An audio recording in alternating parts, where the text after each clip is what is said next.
Ayan guys, nagbili si Utol ng pang-testing sa coil kung may talon bang kuryente dyan, dahil pag may talon na kuryente yan dyan guys, engine misfire yan. Ngayon, ito yung kanyang ano, hindi kita testing agad dyan, baka makuryente ako. Ayan guys, yan ang mga pang-testing.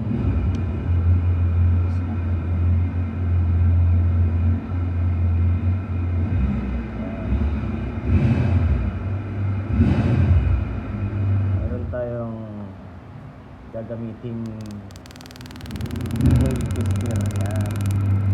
Yan. Pag ganyan, wala